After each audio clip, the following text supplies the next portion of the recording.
You're in the bullpen with Dr. T, hosted by Dr. Marvin Thompson. And here's your host, Dr. T.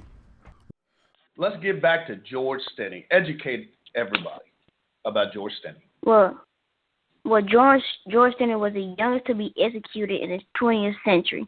In 1944, he was executed because he was falsely accused of raping two Caucasian girls. He was exonerated 72 years later, saying that he did not do it, when we all know he didn't.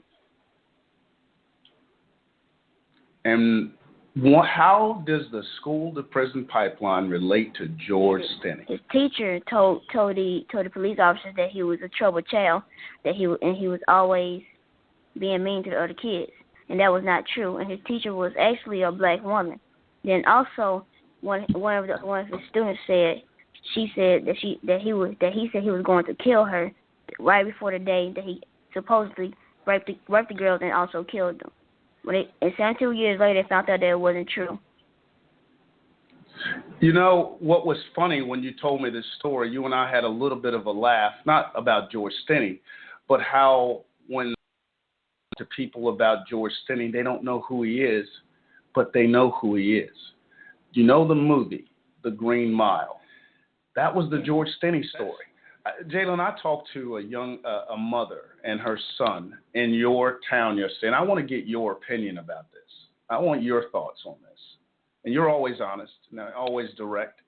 Nothing wrong with that. As a matter of fact, I wish more people were. But this mother told me, and I took 4 pages of notes, talked to her for an hour. Her son was referred to the office 32 times by mostly 2 teachers. And during the time that he was referred, she was always asked to come pick him up. And then all of a sudden she gets a letter telling her that he's going to be expelled for constant disruption. Now, here's the reason he kept being sent to school, to the office, Jalen, for not doing his work, talking in class, disrupting the classroom. Now, granted, all of those are bad. Those are things he shouldn't do.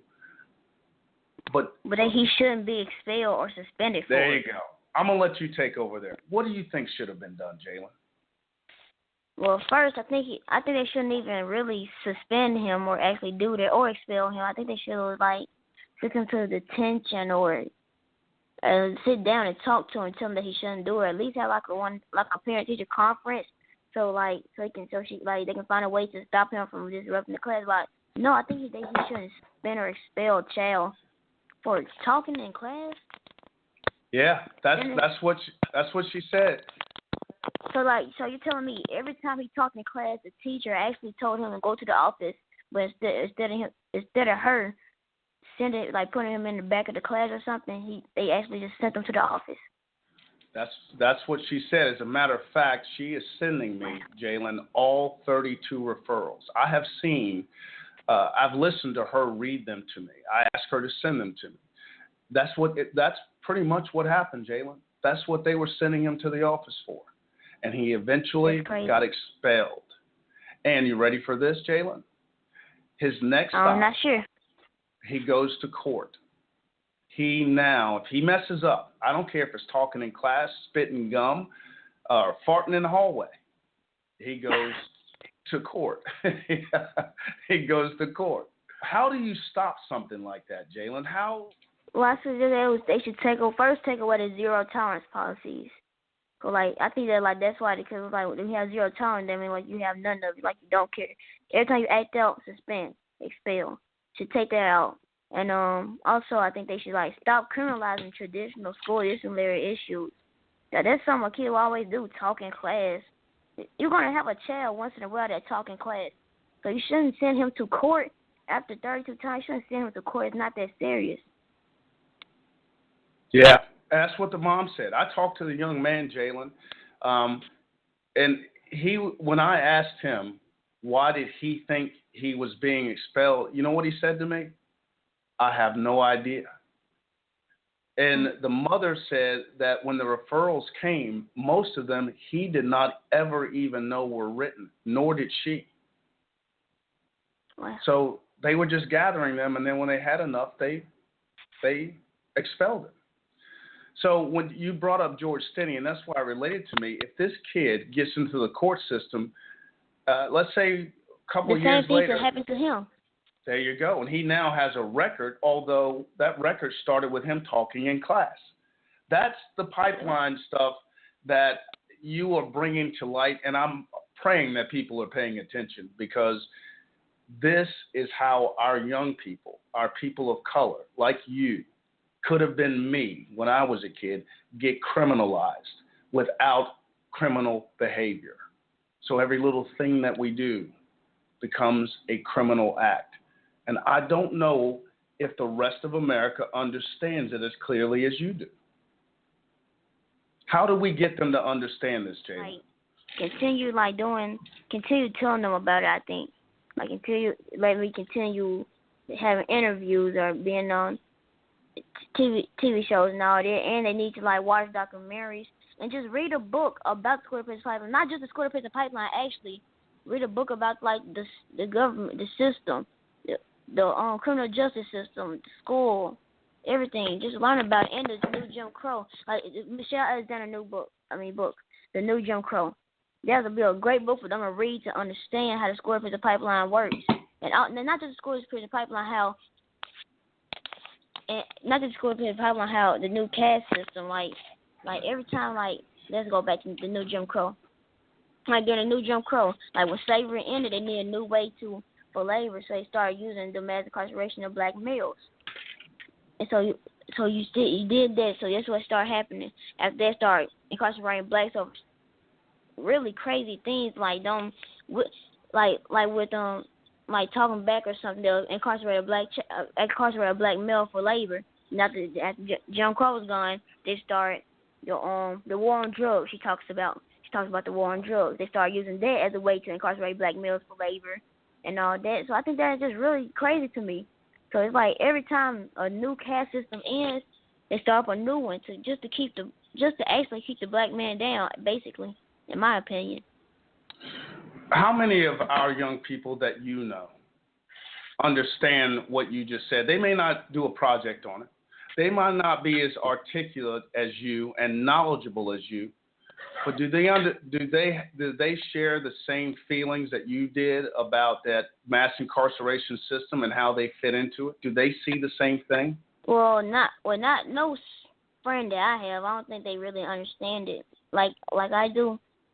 Well, because like if I do try to tell them about it, they're more focused on my growing fan about me getting interviews and talking to people like you. They don't really think about the prison issue that's happening today. So you have done a lot of interviews. What has been the focus of most of the interviews you've done? What have they talked to you about? They talked to me about, of course, School to Prison Pipeline. What do I do as a kid? You know, because I'm still a kid at the end of the day. They talk to me what I like to do or what do I share this with my peers at my school and just that type of stuff. Well, why don't you tell us, what do you like to do? Well, I like to play basketball. I like to read books. And also, I like to eat. So you got some game in basketball? Is that what you're telling me? Yeah, I have a lot of game. I'm a beast. Okay, man. Listen, here's the deal. The next time I come to Bastrop, I'm taking you on the court. And me and Mr.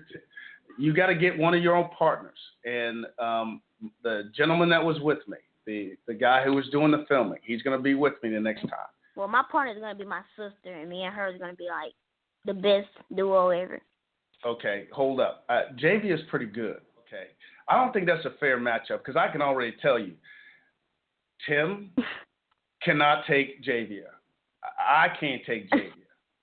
Okay, but I'm gonna take that bet. Let's do that. Let's put her out there, you and her against me and Tim. How about that? That's a deal. Okay, it's on. But you know you're gonna go down, right? I play rough, son, and I don't like to lose. I'm just telling you up front. I'm the same way. Oh, okay. It's like that. Okay, it's on, brother. It's on. Well, my friend, I can't thank you enough for not only coming on tonight, but one, giving me your time that you gave me last week, inviting me into your home, treating me like family. And I can't, please thank your mother, Mr. Lee, and your sister. My friend, I see nothing but great things ahead for you. And I mean that sincerely. I rarely meet a young man who takes on an issue not to blame or shame, but to actually pursue justice for everybody. And sometimes, Jalen, you have to point out the brutal facts. And I think a lot of Americans today want to thank you for bringing this issue from your voice to the rest of us. I want to thank you for that. Sure. Thank you for having me. Follow Dr. T on Twitter and Facebook at Dr. T Educates, and on the web visit www.drteducates.com. Join us every Monday at 7 p.m. Eastern in the Bullpen with Dr. T. Become empowered, get involved.